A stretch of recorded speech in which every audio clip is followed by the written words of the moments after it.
in the content there is one thing called physical characteristics, right?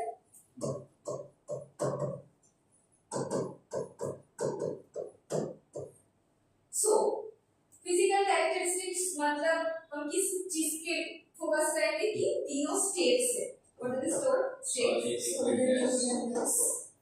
Solids, liquids, and gases. Give me 3 examples of this anyway. Like not the common examples जो भी दिख रहे हैं. कुछ uncommon example थोड़ा सोच के बताओ मुझे. जो एक मेटल है लेकिन वो नॉर्मली लिक्विड स्टेट में रहता है. That is a gas. Gas का तो वही होगा. ऑक्सीजन. Carbon dioxide, nitrogen. कुछ सॉलिड यहाँ पे बहुत कुछ. Okay. Now, if this is like I can classify matter into 2 different ways. Like I can classify matter in many ways. So this is physical character on the basis of physical characteristics. Matter can be classified in the states of matter. But when I am talking about chemical characteristics, can you please enlighten me what will be the chemical characteristics of matter?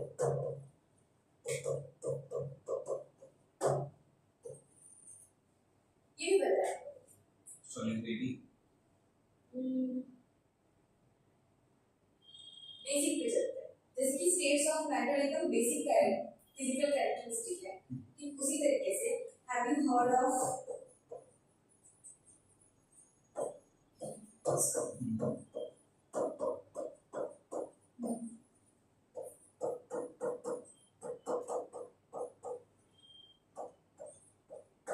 whenever we are dealing with the chemical characteristics, this aspect of matter, then we will be discussing these things. अब मुझे बताओ elements का कुछ example बताओ. अच्छा सबसे पहले ये बताओ कि एलिमेंट्स बहुत सारा है कि कुछ भी हो सकता है. जैसे कि सॉलिड, लिक्विड और गैसेस का एग्जांपल्स तो कुछ भी हो सकते हैं. I can not count them कि हैंड में कि इतना ही होगा. क्या एलिमेंट के बारे में भी मैं यही बोल सकती हूँ कि बहुत एलिमेंट्स हो सकते हैं?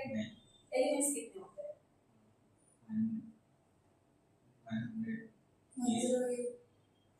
पास. लेकिन आप हम थोड़ा अच्छा सोचते हो. हाँ. Yes. Elements are till now 118 discovered. अभी हमें इतना पता है लेकिन पीरियोडिक टेबल में और भी जगह खाली है. जब पता होगा तो उनमें से कितने हैं? 94 नेचुरली और बाकी सब सिंथेसाइज्ड. अब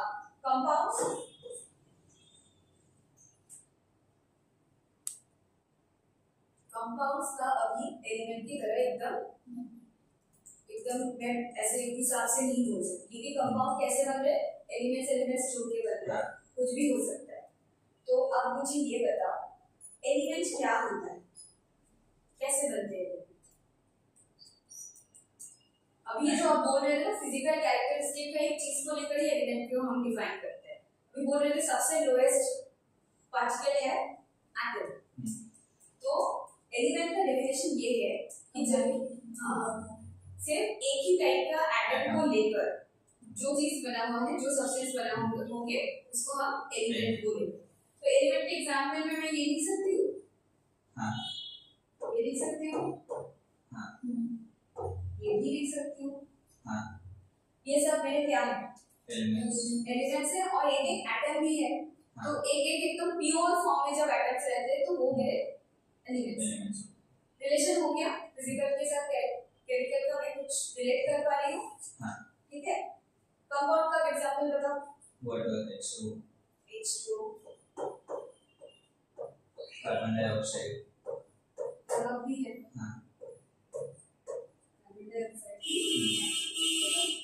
तो ये मेरा लिक्विड का है, ये मेरा सॉलिड में मिलेगा, ये मेरा गैस में मिलेगा. हाँ.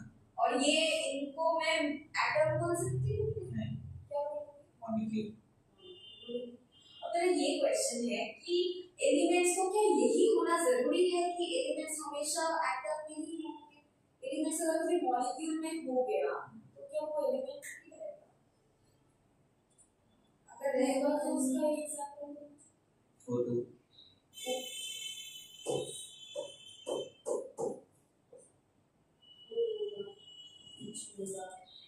जो भी है प्योर एटम रहना चाहिए, ठीक है, एक ही टाइप का एलिमेंट से बना होना चाहिए। तो ये कोई हार्ड एंड फास्ट रूल नहीं है, क्योंकि बहुत लोगों का थोड़ा बहुत कंफ्यूजन रहता है कि एलिमेंट होगा तो एक ही टाइप का होगा। हाँ, एक ही टाइप से बना हुआ होगा, लेकिन जरूरी नहीं है कि वो एटम की स्टाइल में ही रहे, वो मॉलिक्यूल बन के भी रह सकता है, ठीक है। और मिक्सचर का एग्जांपल दो, बहुत इजी है। सैंड वाटर, जो पी सकते हो वो भी बोल सकते थे, जूस एनी, मतलब sand and water and any other things, ठीक है। लेकिन हम इस चैप्टर में हमारा पूरा फोकस किस पे रहेगा? Physical characteristics. अब मुझे ये बताओ, इनको मैं फिजिकल कैरेक्टरिस्टिक बोल रही हूँ और इनको मैं केमिकल कैरेक्टरिस्टिक बोल रही हूँ, क्यों? क्योंकि फिजिकल चाहे हम देख सकते हैं और एटम्स को देख नहीं सकते। हाँ, नेचर ऐसे नहीं देख सकते, सिर्फ देखने वाली बात है। और फील भी ऐसे स्पेसिफिकली नहीं कर सकते। जब भी मैं स्टेट चेंज कर रही हूँ, जब बर्फ हो रहा है तभी वो H2O ही है ना, जब पानी हो रहा है तभी वो H2O हो रहा है, लेकिन जब मैं हवा उसको वाटर वेपर बना रही हूँ तभी वो H2O ही है, उसका केमिकल कुछ भी फॉर्मूला चेंज हुआ है नहीं। लेकिन मैं जब कार्बन के साथ O2 का मिक्सचर करा रही हूँ, कार्बन डाइऑक्साइड केमिकली चेंज हो गया है ना, ये है, ये भी है, लेकिन कैरेक्टरिस्टिक इनका चेंज हो गया और केमिकली एकदम चेंज हो गया, नया बाय प्रोडक्ट हुआ, and it is not necessary कि ये रिवर्सिबल हो। तो ये है डिफरेंस रहता है, रिवर्सिबिलिटी और इरिवर्सिबल होने का एक डिफरेंस रहता है, ठीक है। और बाय प्रोडक्ट में कुछ नया आने का हमेशा कुछ नया हम पाते हैं केमिकल रिएक्शंस में, ठीक है, केमिकल चेंजेस में, लेकिन फिजिकल चेंजेस में हम हमेशा नया कुछ नहीं पाते, ठीक है।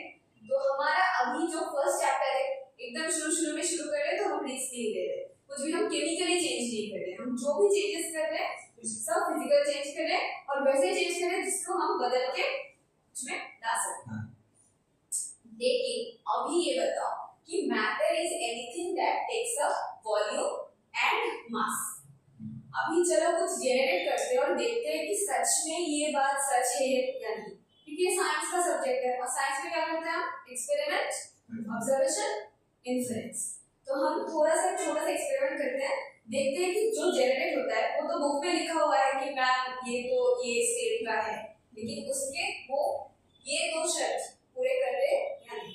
फिक्स ये क्या है? बॉडी, इसमें क्या है इसके अंदर? बॉडी तो मैं फेंक देती हूँ, ये नहीं होना चाहिए था, लेकिन चलो है। इसको पता है क्या है? इसका सुंदर सा नाम भी है, विनेगर तो मेरा घर के नाम बोल दिया यार तुझे, ऐसे बेइज्जती मत करो, वीक है लेकिन फिर भी ऐसे है, ठीक है। और फिर क्या है? देखते हैं मैं क्या करूँगी।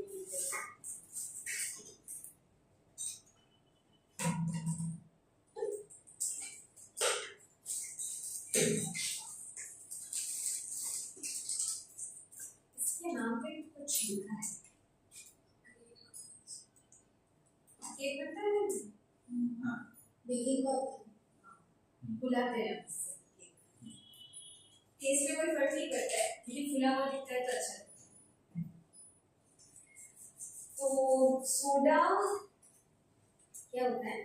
अच्छा पानी में मुझे थोड़ा सा रेजिस्टेंस ही चाहिए होगा आप लोगों का, तो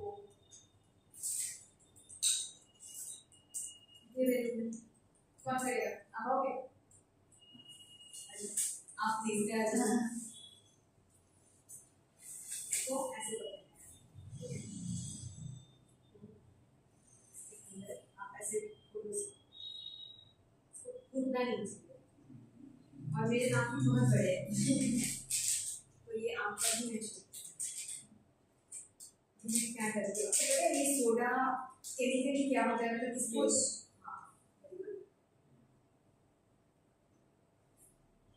थोड़ा सा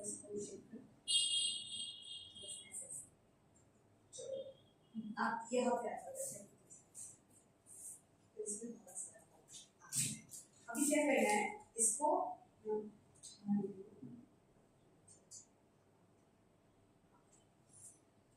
अभी हमको इसको एयर टाइट करना है। उससे पहले इसके अंदर थोड़ा सा विनेगर दे देते हैं। अच्छा नाम है इसका,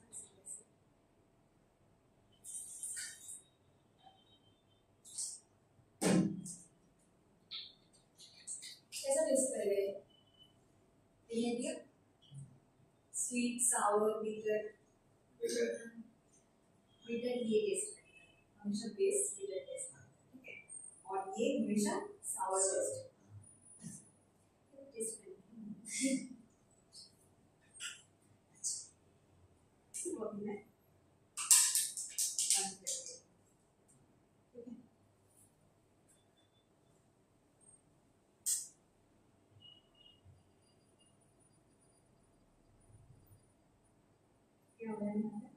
गैस ऑन कर दे। कौन सा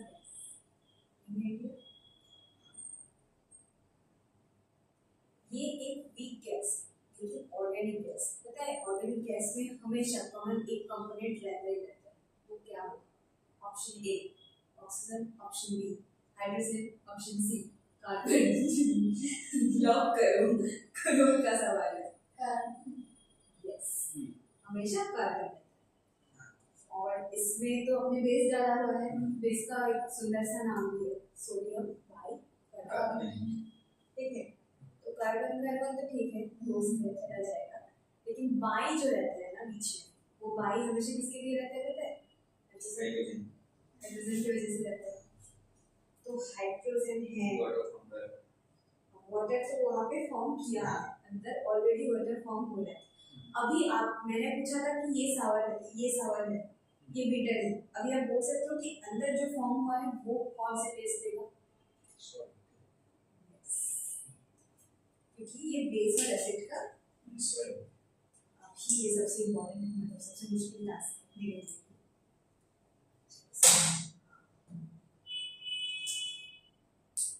अभी जो मेरे सवाल है आपसे, वो तो रिएक्शन में, केमिकल रिएक्शन में क्या हुआ है मैं तो दिखाऊंगी आपको, लेकिन इसमें ये इन्फ्लेटेड तो नहीं था। अभी मैंने एक रिएक्शन करवाया है, कुछ जेनरेट किया है, कोई गैस जेनरेट हुआ है, वो जेनरेट गैस सबसे पहले इसको इन्फ्लेटेड किया, तो सबसे पहले वो क्या प्रूव किया? गैस के एटमॉस्फेयर एंड सॉलिड और लिक्विड इंटरमॉलिक्यूलर गैस आता है। हाँ, लेकिन सपोज ये गैस मैटर है या नहीं, ये वाला अगर सवाल मैं करती हूँ तो इसने सबसे पहले क्या प्रूव किया? टेक्स अप स्पेस, मतलब इसने वॉल्यूम दिखाया, और ये गैस चाहे कितना ही लाइट हो, लेकिन इसका कुछ तो मास होता है, तो मतलब ये दोनों ही जो मेरे स्पेशल प्रॉपर्टीज चाहिए होता है, मैं जिसको मास बोलूँ, जिसको मैटर बोलूंगा, कि मैं इसको सम्मान दूंगा कि हाँ भाई तुम मैटर हो, वो वाला चीज इसने किया है, उसने दोनों ही प्रॉपर्टी को चूज किया। लेकिन अभी सवाल ये है कि ये गैस है कौन सा गैस? कौन सा गैस क्या होता है?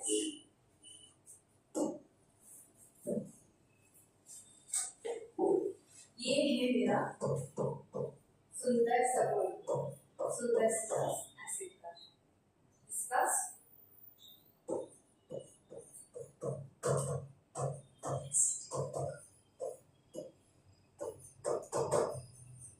और ये ज्यादातर चाउमीन बनाने की काम आता है, किचन में पाया जाता है। और फिर इसके साथ मैंने ये भी लिया,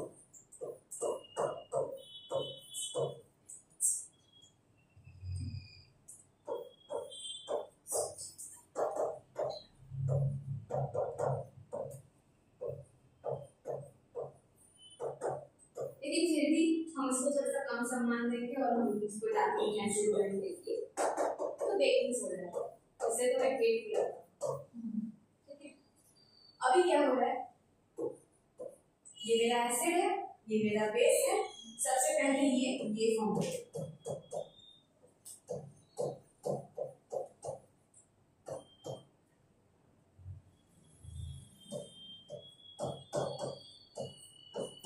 and anything the gas which is forming, अब देखो, अब बताओ मुझे, सब ले लिया है, CH3 C double O,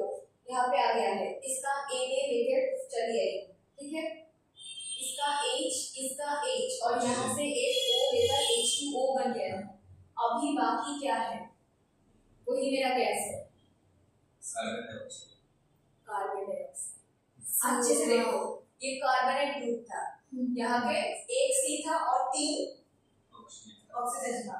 एक ऑक्सीजन इसने पानी को दे दिया, बाकी क्या रह गया? और यही ऐसे ऊपर जा रहा था जिसको मेरा बलून ने पकड़ लिया, है ना? तो ये था मेरा कार्बन डाइऑक्साइड। और बुक में लिखा है कि कार्बन डाइऑक्साइड मैटर है, लेकिन अभी प्रूफ भी हो गया है, कार्बन डाइऑक्साइड ने खुद प्रूफ किया है कि भाई मैं मैटर हूँ, मैं मैटर करता हूँ। मैंने ऐसे वैल्यू, हाँ मैंने स्पेस लिया है, मेरा एक मास भी है, तो that is how it is going. Okay, so अभी ये जो पूरा मैटर है, द कॉन्सेप्ट मैटर, ये तो आपको बहुत अच्छे से आसानी से मिल गया। क्लास 6 में आए थे, मैटर इंट्रोड्यूस हुआ, फिर हर एक क्लास में थोड़ा थोड़ा करके हम सीख रहे, और क्लास 9 में हम एकदम पूरी मैटर जो भी होता है, जितने भी ऑलमोस्ट प्रॉपर्टीज है, सारे आपके क्लास 9 के ये वाले चैप्टर में हो जाएगा। ठीक है, डिस्कशन। लेकिन ये वाली जो डिस्कशन अब हम कर रहे हैं कि मैटर को देखेंगे तो 2 ही प्रॉपर्टी देखेंगे, ये और वो। इतना आसान से ये चीज आया नहीं। क्या ये पूरा वर्ल्ड इतने आसानी से ऐसे ही आया है हमारे पास? नहीं। जियोग्राफिकल टाइम्स पीरियड के बारे में आपको पता है, सबसे पहले होमिनॉइड्स आने से पहले, ह्यूमंस आने से पहले, it was the age of reptiles, right? Jurassic time था, क्रेटेशियस टाइम था, डायनासोर्स थे, और उसके बाद हम आए हैं। ठीक है, हमने भी ऐसे आकर एकदम आज जैसे कोडिंग कर रहे, एकदम ऐसे कलम पकड़ रहे, ऐसा तो नहीं था। ये प्रिसिशन ग्रिप या बॉल मारना, ये इतना सारे क्वालिटीज हमारे में धीरे धीरे आए हैं। और साइंस को कैसे हम अप्लाई है, how the emergence of science happened? Any idea? When civilisation started, people started to question कि बारिश क्यों होती है, नेचर क्यों ऐसे काम कर रहे हैं, कैसे हम अपने आप को सेव कर सकते हैं, कैसे प्रोटेक्ट कर सकते हैं। वो सारे एक्सपीरियंस को हम जब बार बार प्रैक्टिस कर रहे थे, तो वैसे ही धीरे साइंस आया। ठीक उसी तरीके से जब एकदम शुरू में सिविलाइजेशन में सबसे पहले वाला कुछ सिविलाइजेशन जो बहुत पहले डेवलप हुए थे, उनमें से एक है Greek civilisation, right? Indus Valley भी है, उसी टाइम का था, लेकिन ग्रीक में भी है। तो वहां पे बहुत सारे थिंकर्स थे, स्कॉलर्स थे। अभी ये बताओ मुझे, थिंकर्स, स्कॉलर्स, रिसर्चर, साइंटिस्ट, आपको पता है इनमें डिफरेंस क्या है, सिमिलरिटीज क्या है? अच्छा, उसको लेकर हम थोड़ी देर में सोचते हैं, लेकिन पहले हम ग्रीक थ्योरी ऑफ मैटर को जानते हैं कि पहले, एकदम पहले एक दिन में, तो अभी तो हमारे पास पता है, आपको कोई भी पूछेगा कि मैटर क्या है, बता दोगे कि 2 प्रॉपर्टी देखेंगे, मास लेता है या नहीं, स्पेस लेता है या नहीं, दोनों मिला दिया तो मैटर। लेकिन इतना आसान सॉर्टेड काम हमारे लिए किसने किया है? Let's go and C.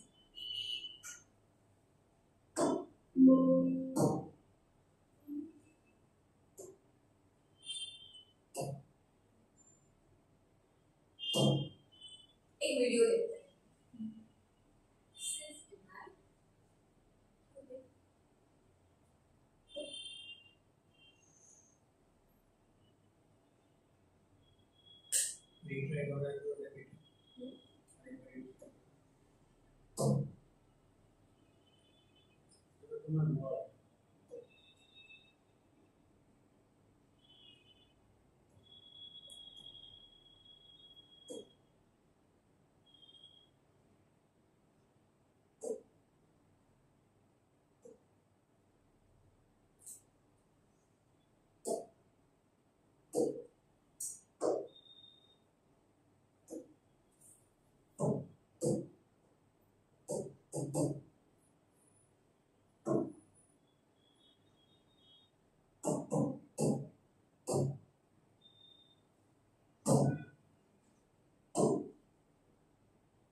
Greek जो स्टोरी थी, सो ग्रीक थियरी ऑफ मैटर में सबसे पहले बहुत लोगों ने काम किया था, लेकिन सबसे पहले जो काम किया था वो था एम्पेडिकल्स। आपने नाम सुना है उनका कभी? So he was the first one who thought. आपने पंचतत्व के बारे में सुना है? पंचतत्व का कोई एग्जांपल आपको पता है? अभी यहाँ पे दिया हुआ है ऑलरेडी, लेकिन इससे पहले आपको पता था क्या क्या था पंचतत्व? Fire, soil,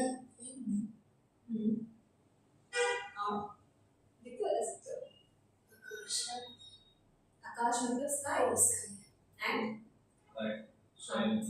soil. So empedocles, according to him, it was not Akash. So he couldn't think of Akash. Okay, he thought of these 4 places.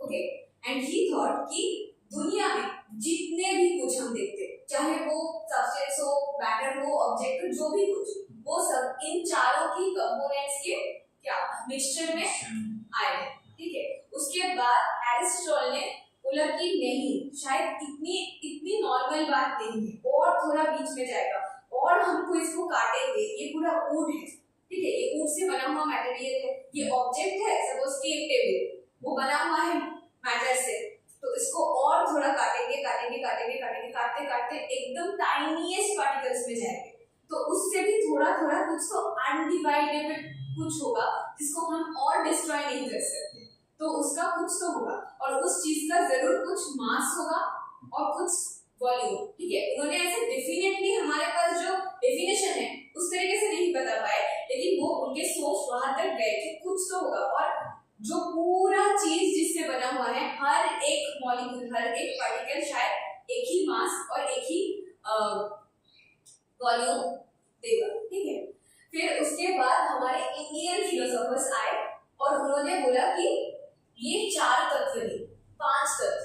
ठीक है, इवन दे आल्सो बिलीव कि हमारा जो ह्यूमन बॉडी है वो भी 5 तत्व से ही बना हुआ है। ओके, और फिर ये जो चीजें हैं, सारे मैटर्स, ये सब टाइनी मॉलिक्यूल्स या टाइनी पार्टिकल्स से बना हुआ है। Even a drop of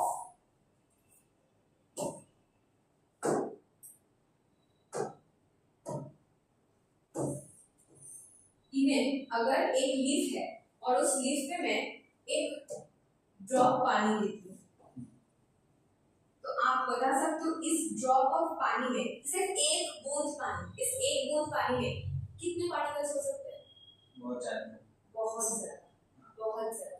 It is quite around this much particles. एक बूंद पानी ये इतने सारे पार्टिकल से बना हुआ है। तो अगर मैं आपको ये फैक्ट बता रही हूँ, तो आपके दिमाग में 2 चीजें ऑलरेडी नहीं आ रही है पार्टिकल्स के बारे में। ये पार्टिकल्स बहुत बहुत बहुत बहुत बहुत छोटे होंगे, और एक मटेरियल को, एक मैटर को, एक ऑब्जेक्ट को बनाने के लिए बहुत ज्यादा पार्टिकल की जरूरत होगी। तो जैसे हमने नहीं माना कि मास और स्पेस होता है, हम एक्सपेरिमेंट करके ही माना, कि उसी तरीके से क्या हमारे पास और कुछ एक्सपेरिमेंट्स है जिससे हम प्रूफ कर सकते हैं कि ये टाइनी पार्टिकल से ही बना हुआ है, और हमेशा टाइनी पार्टिकल्स रह ही जाता है। माइक्रोस्कोप से आप देखेंगे तो भी आपको अच्छे से दिखाई नहीं देगा, इतना ही छोटा होगा वो सारे पार्टिकल्स। ठीक है, तो एक बंदा था, उनका नाम था रॉबर्ट ब्राउन, सुने उनके बारे में? तो उन्होंने क्या किया था, उन्होंने एक पत्ता लिया, उसमें पोलन ग्रेन डाला। पता है पोलन ग्रेन क्या होता है? फ्लावर्स के कौन से?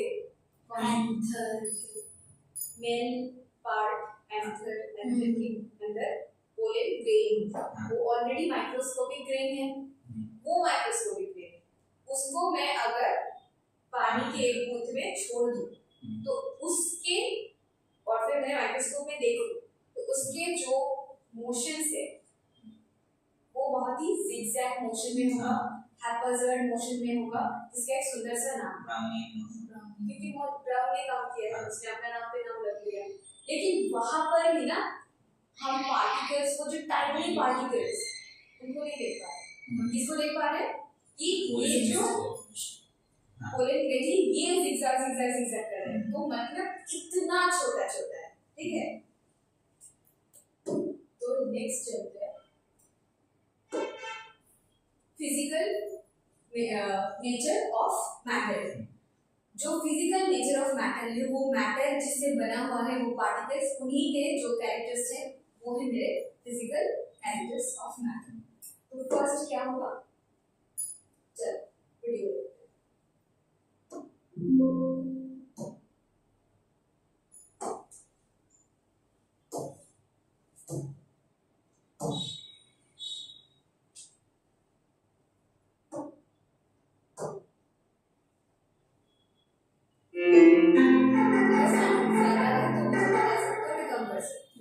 We studied that everything around us is made up of matter. And what the shape of matter is? For that, we must first know what matter actually is. Matter is in the form of water, plants, birds, humans, and everything around us.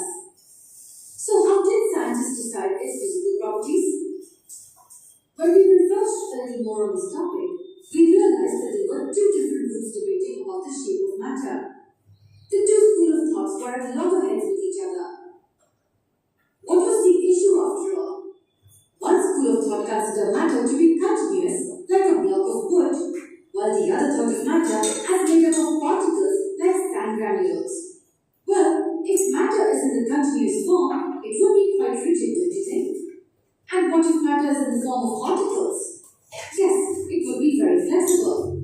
The latter assumed that matter was nothing but tiny little particles that can fit in anywhere, in any form, to give rise to varied shapes and structures. Let us do an experiment to understand this better. I have a beaker here filled with water. Mark the water level and let me add a spoonful of salt to this beaker. Now stir the solution for about a minute. Did the water level rise? No, it didn't. And we did add matter to the already existing matter of water, didn't we? Then why did the level of water not rise? Did the salt disappear?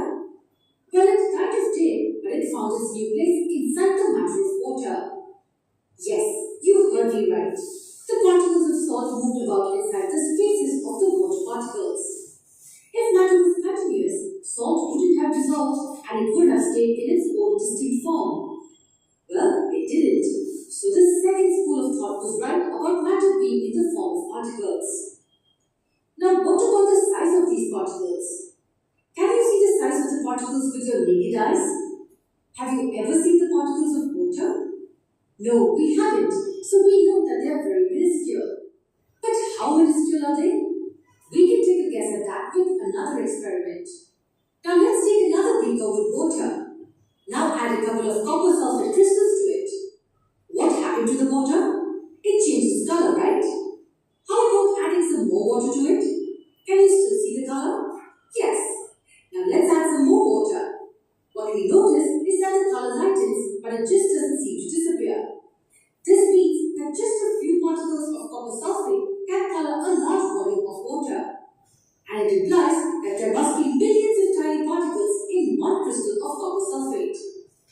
They keep on dividing themselves into tiny particles, which proves that they are extremely small in size. Really, really small. So what were the two important things you just learned? The first is that the matter is made up of particles, and second, they are extremely small in size. ठीक है, ये तो video ने हमें बताया, लेकिन हमें करके देखना है, ठीक है। तो उन्होंने वीडियो में क्या बोला कि हमेशा पार्टिकल्स जो मैटर के रहते हैं वो बहुत ही टाइनी रहते हैं और उनके बीच कुछ स्पेस रहता है। तो इसी हिसाब से जब हम शरबत मिलाते हैं तो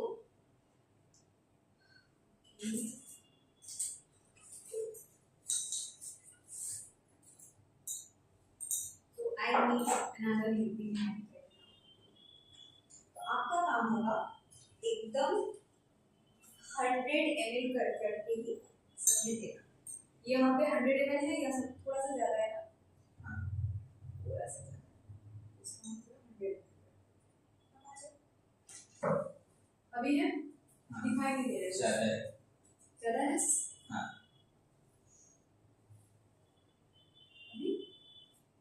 अभी भी थोड़ा ज़्यादा है। अभी कुछ तो नहीं है, नहीं। परफेक्ट है, परफेक्ट है। मैंने देख लिया, आप लोगों के घर से कर लिया, ठीक है। ये बताएं क्या है, डायरेक्ट करना है, क्या करते हैं, कलर चेंज करते हैं वाटर का। तो थोड़ा सा स्टेडिंग इफेक्ट है इसमें, क्या? स्टेन करता है ना। हाँ।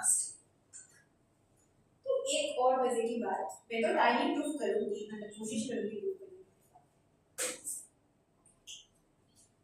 तो नेक्स्ट है,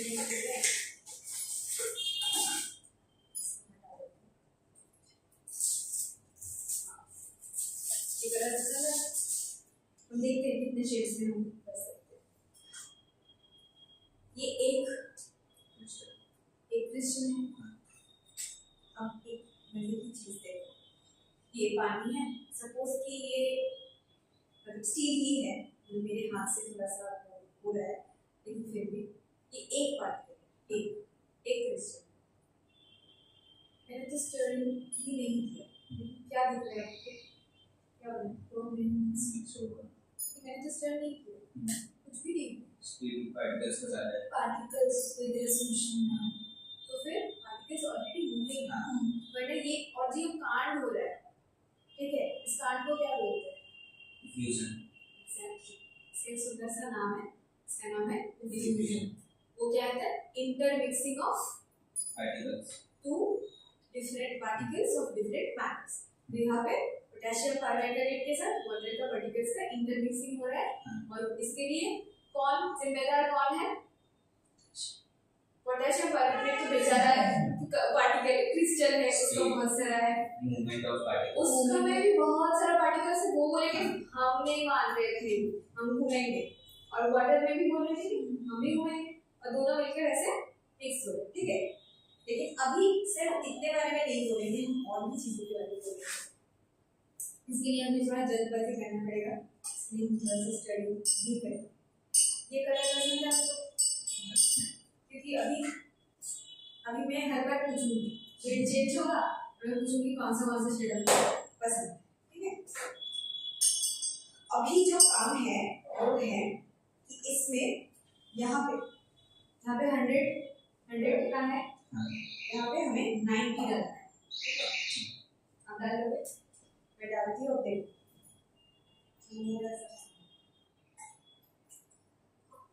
पूरा 100 है, पूरा 100, ठीक है।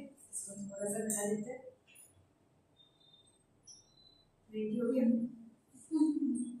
बस रेडी हो गया, 75। हाँ Yes. नहीं कर सकते, नहीं, ठीक है। यहाँ से आपको टेन ml यहाँ से उठाकर इसमें डालना है, चलो गया 10 ml ही लेना, वरना बाकी बीकर के साथ थोड़ा सा नाइंसाफी हो जाएगा। देख लो, अगर 10 ml नहीं है तो आप घटा भी सकते हो इसको, थोड़ा सा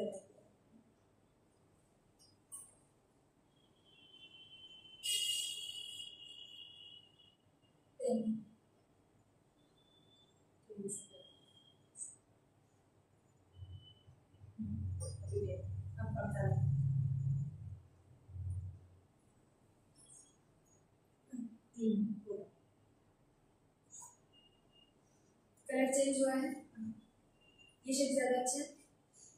अभी इसमें फिर से 90 डालना है,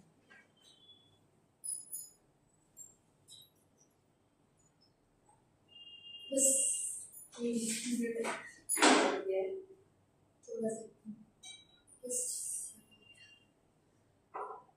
ठीक है। अब यहाँ से आप फिर से टेन लो, यहाँ से not like that, from here, यहाँ से आप फिर से टेन लो और देखो कि इस बार क्या शेड है।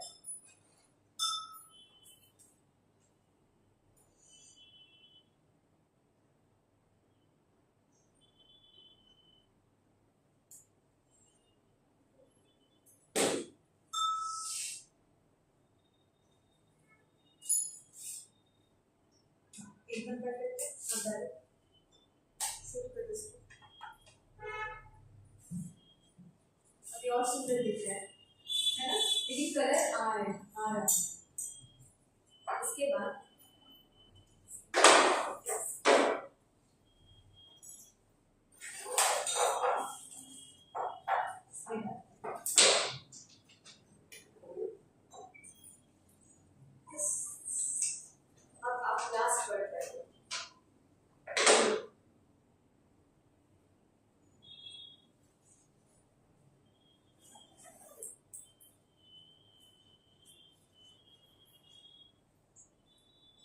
ज्यादा डाइल्यूट हुआ है ना, हाँ। लेकिन फिर भी कलर है।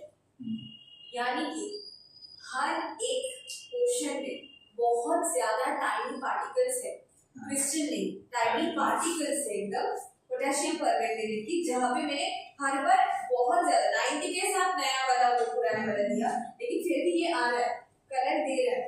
इसका मतलब पार्टिकल्स सच में बहुत टाइनी होते हैं। ऐसा नहीं कि वीडियो वाली आंटी ने बोल दिया तो मैंने मान लिया, ऐसा कुछ नहीं, मैंने खुद प्रूव किया, ठीक है। तो और क्या क्या, मतलब यहाँ पे ये वाला एक्सपेरिमेंट से आपने बाकी सबका भी देख लिया है कैरेक्टरिस्टिक्स। एक तो पानी में जब पोटेशियम परमैंगनेट को मैंने डुबाया था, पानी का लेवल ऊपर नीचे नहीं हुआ। इसका क्या मतलब है कि पानी के जो भी पार्टिकल्स थे उनके अंदर क्या है, इंटरमोलिक्यूलर स्पेसेस के बीच स्पेस है, तो उसमें मेरा पोटेशियम परमैंगनेट जाता है। और फिर मैंने वो वाला दिखाया था, कुछ तरह नहीं किया था लेकिन अपने आप मतलब हर एक पार्टिकल मेरा मूव कर। और एक चीज है, और एक कैरेक्टर है इसका হচ্ছে हर एक पार्टिकल्स ब्राउनियन मोशन और डिफ्यूजन तो आता है मूविंग के साथ साथ, वो तो हम बहुत अच्छे से डिस्कस करेंगे नेक्स्ट क्लास में। लेकिन और भी एक है कि हर एक पार्टिकल एक दूसरे को अट्रैक्ट करते हैं। मैम बोल रही स्पेस भी है, अब बोल रही अट्रैक्ट भी करती है, कैसे करती है? वो भी ऐसे नहीं कि आरती बोलेगी मान लो कि नहीं, वो भी हम एक्सपेरिमेंट करके ही बनाएंगे, ठीक है। लेकिन नेक्स्ट क्लास, क्योंकि आज मैथ्स में बहुत ज्यादा मैथ है और केमिस्ट्री मैथ का सारा टाइम दे दिया है, तो इसीलिए थोड़ा वैसे जितना भी चीज आज डिस्कस हुआ है वो आप लोगों को समझ आया, ठीक है। अभी छोटा सा मोटा सा आपको होमवर्क दिया जाएगा।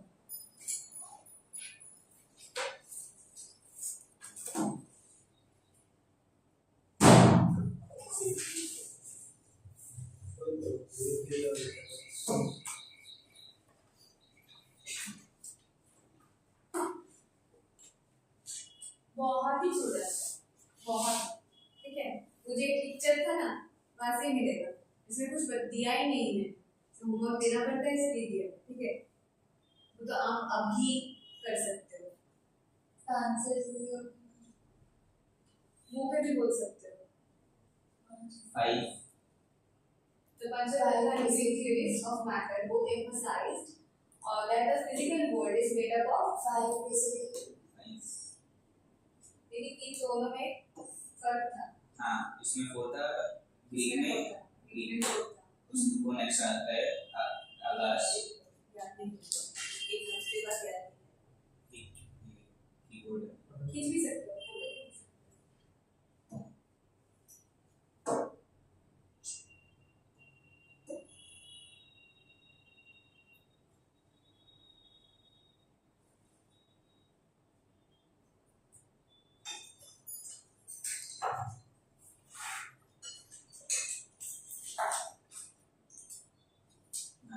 कीबोर्ड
समझ है, सिर्फ 2 ही क्वेश्चन, ठीक है।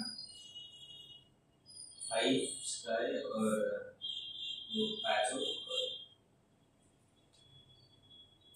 नेक्स्ट ग्रुप अरिस्टोटल ने लिखा है सॉरी वो हाँ एक फर्स्ट क्वेश्चन नहीं लिखा who proposed the theory that all matter is composed of four basic elements.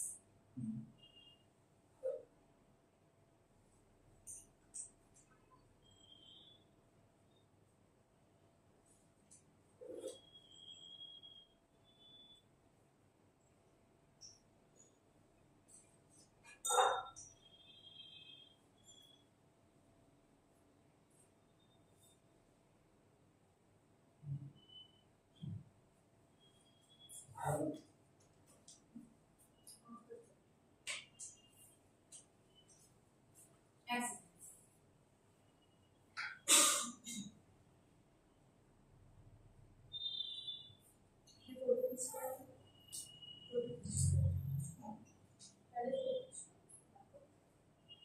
यहाँ हुई है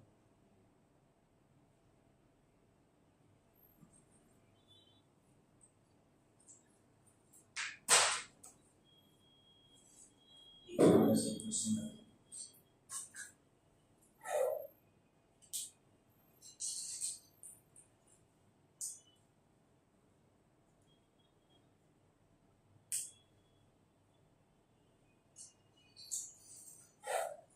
इसके बारे में साइंटिस्ट का नहीं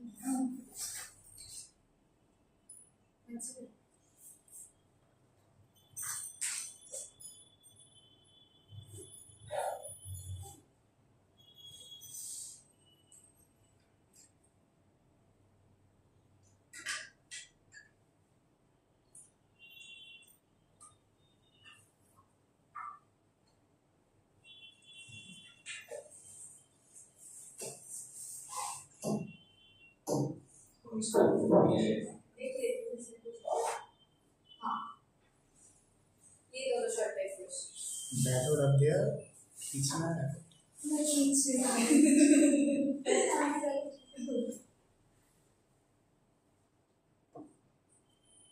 ये दोनों शॉर्ट टाइप क्वेश्चन फिर इन द ब्लैंक्स आप कर दोगे मुझे पता है शॉर्ट टाइप का लिख दिया